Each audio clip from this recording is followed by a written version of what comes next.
So after nearly 40 years of development hell, we finally have a new live-action Masters of the Universe film. And yeah, basically to kind of give you that sort of frame of reference of where I kind of stand with this franchise. I was born in the early 80s, so I grew up with the original Masters of the Universe cartoon. I grew up watching the original 1987 film with Dolph Lundgren as well.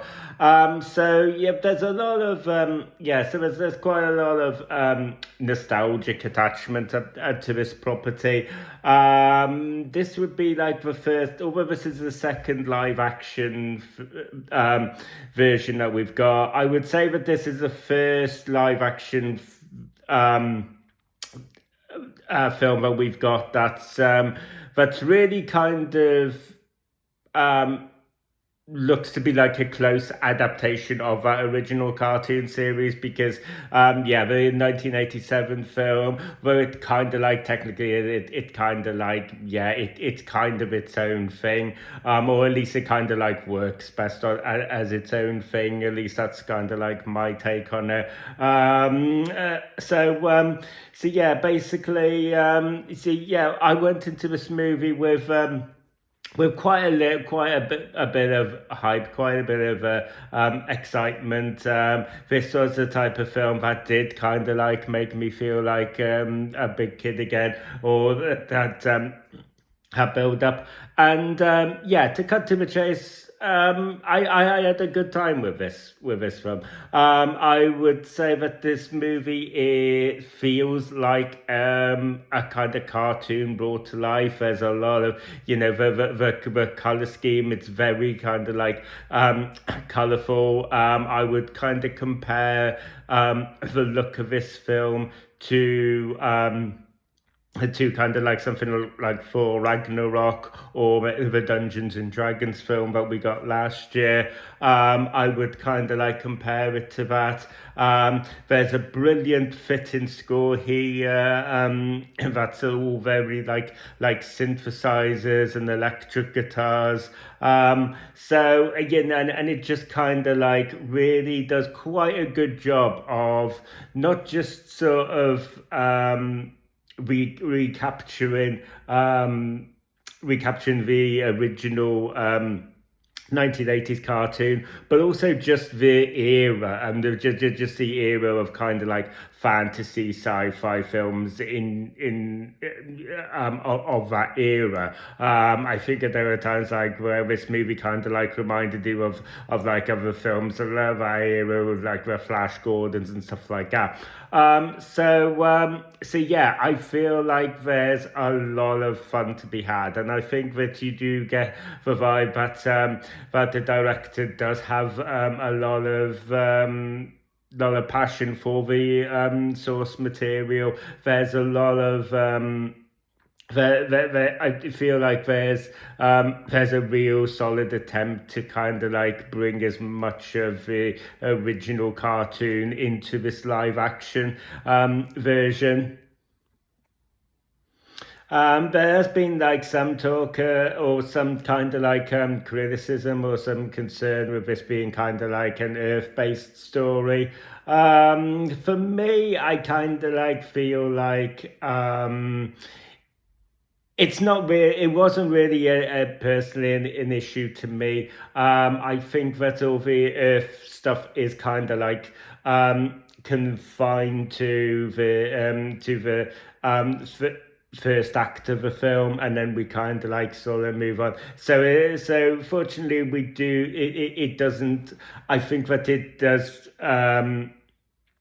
do a smart thing of kind of not spending too much time on the Earth-based stuff, and it doesn't, kind of continue throughout the entire narrative. I think that if we kind of largely had Earth as the setting for it, and then we kind of just rushed to kind of eternity for the final act of the final showdown, then obviously I would feel differently. But I think the fact that we do kind of just have this this in the first act, just to kind of like set the scene and or to kind of provide that backdrop before kind of going into Eternia. So a large chunk of this film is set in Eternia. I think that that was it didn't really have an issue for me. I do think that I feel like there is it almost feels like there is a little bit of a self-awareness. So when during that first act, when they are on Earth, where it feels like they kind of feel they have to inject as much humor into this as much as possible to kind of like have the audience engaged throughout this bit. And obviously I just don't think that's kind of like necessarily the best bit.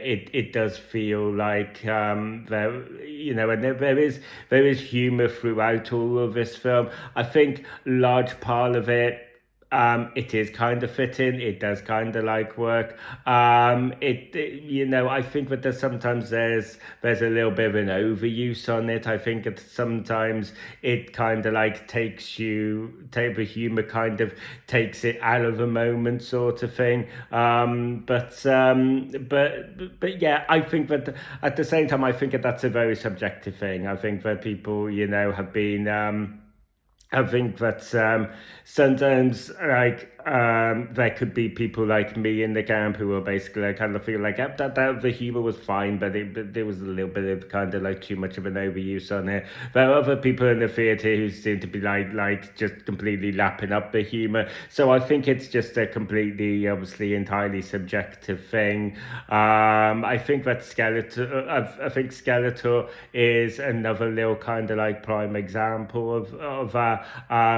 For me, I think that Skeletor looks great in this film. I think that I think that he is a very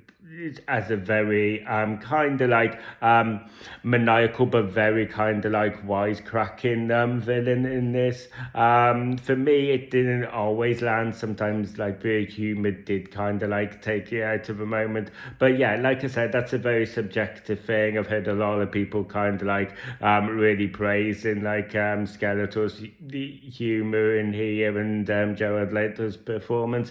So yeah, I think that it's just like anything that kind of like is trying to be very comedic. I think obviously it has its very specific humor here. We get a lot of kind of like homoerotic and sexual innuendo humor here. So it kind of like just sort of and obviously like any type of humor, it either lands for you or it doesn't. So I just think that it's an entirely subjective thing. I think everyone else does a really good job here. Nicholas Galatazine as He-Man and Prince Adam, I think is great. Camila Mendes as Teela. The only slight disappointment in this film is that we got Alison Brie as Evil Lynn here, and I just don't think that was for me personally. I thought it would be more interesting if they had kind of like switched Camilla and Alison around here and had Camilla Mendes as Evil Lynn and Alison Brie as Teela. That's just my personal kind of thing, But yeah, I mean, honestly, I don't think that it's Alison Brie's fault, because I think Alison Brie does the best that she can with what she's kind of like given. It's just that she's not really given enough. There's not a whole lot of character work here with Evil Lynn.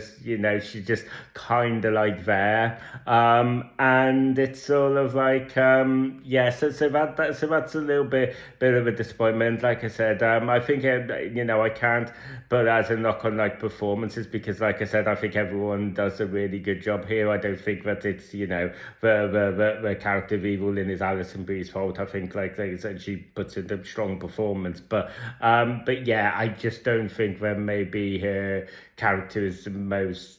I don't think it facilitates the character, but in the best way. But yeah, I think that everyone does a really good job here. Another thing people have been talking about is that people haven't kind of like liked how kind of like wimpy Prince Adam's character is before he turns into He-Man.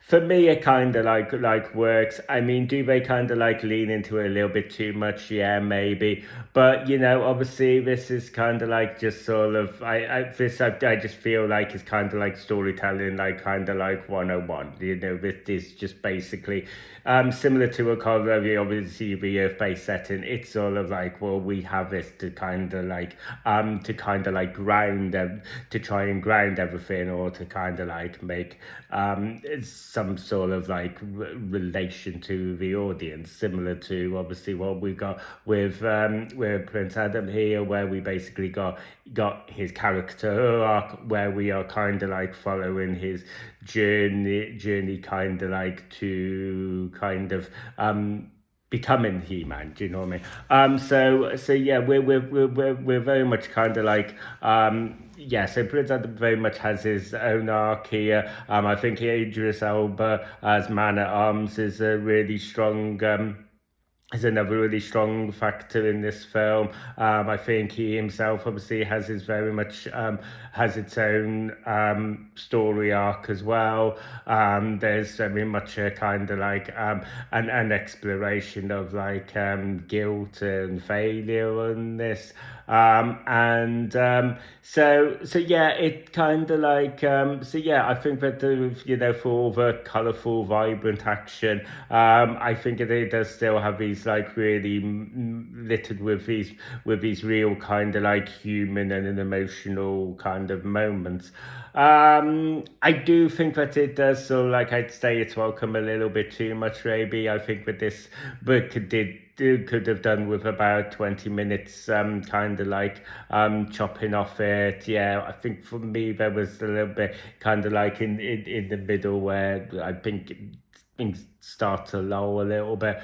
But yeah, on the whole, guys, I had a really good time with this. I kind of like there is a mid-credit scene and an end-credit scene as well. I think both are worth sticking around for, because they both kind of like have indicators of where things could go in the future.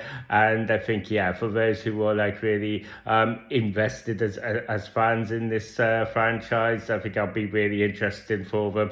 So yeah, I mean, like I said, I would advise you guys to go out and go and watch this. You know, I think that this film, obviously it's been reported in the news that this film has quite a uphill struggle to kind of like become like profitable. So yeah, I kind of like want as a fan. Yeah, I think that yeah, I do want to see a second one. So yeah, like I said, I would say that you guys, I would advise you guys to go out and check this movie out, especially if you're a fan of either the original series, or if you're a fan of just that kind of as kind of like 80s fantasy adventures, or more recently if you had seen like Thor Ragnarok, or Dungeons and Dragons. You know, I think that if you are a fan of any of those things, I think that you'll find a lot to like about this. So yeah, this pretty much concludes my review. So thank you guys for taking the time to watch this video. I'll be really interested to know what you guys opinion are. Have you seen Masters of the Universe yet? What did you think of it? Please feel free to let me know down in the comment section. If you haven't got around to it yet, what's your anticipation level going into that? Or, you know, and give me that sort of like frame of reference. Are you going into this kind of like as a fresh new fan? Are you a fan of the originals? You know, all of that fun stuff. Let me know down in the comment section. And yeah, please don't feel to like and subscribe. Forget to like and share the video. And as always, I will see you guys in the next video. You guys take care.